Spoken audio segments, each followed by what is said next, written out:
And a little bit later, we'll meet the brains behind the electronic games, people who get paid to dream them up.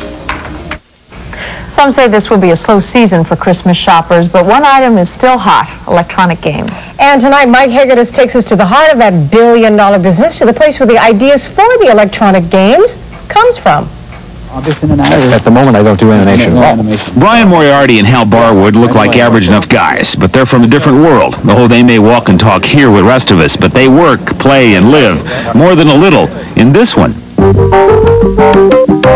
When people play games, board games included, and computer games, you don't really think about the person behind it. Ron Gilbert is another one of those people, along with Moriarty and Barwood, who create computer adventure games, story games. They make up only 1% of the very lucrative electronic games market, but it's quite a 1%. It's the small part, but it's the interesting part. It's the part where the interesting stuff that's going to appear on the Nintendos of the future appears here first. It usually takes over a year of development from idea to marketplace for one of these games. Gilbert's latest is Monkey Island. Moriarty's is called LOOM, but it takes more than just them. Could be 15 or 20 people involved. These guys responsible for the artwork. This is the testing room. The job here? Play the game. Most of them take 40 hours to reach a solution. These testers looking for things that aren't quite right or that just don't fit. And with each new game, the pressure builds. Every game must be bigger and better and more colorful and have more violence and action and animation than the last one, because it's a hobbyist market. Now, the people who buy these games are buying them partly to show off the power of their machines and to justify the very ample amount of money that they spent buying the computers.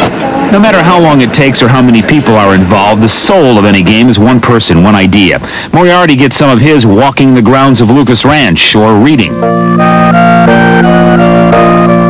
I came across the word reading something one day, and it struck me as being a very ripe word, a word with many levels of meaning. When I did Monkey Island, the last game, it's about pirates. And I just really wanted to do a game about pirates. And the thing that was the inspiration there was Disneyland's Pirates of the Caribbean ride.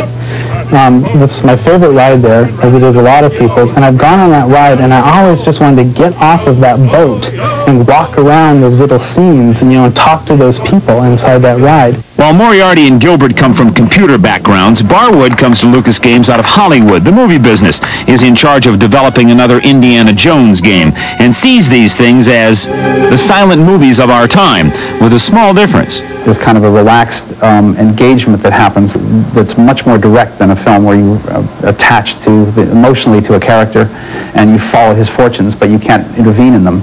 In a game, not only do you follow the fortunes of the character, but you actually are the character. They are little worlds all to themselves, adventures in an electronic box. But never forget, it's people that give them birth. Something else to never forget, you never know when inspiration will strike.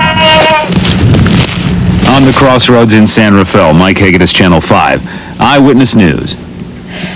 Well, they can't yet, but Ron Gilbert and the other creators say it's not going to be long before the characters in the computer games can talk, and the player will be able to choose the dialogue.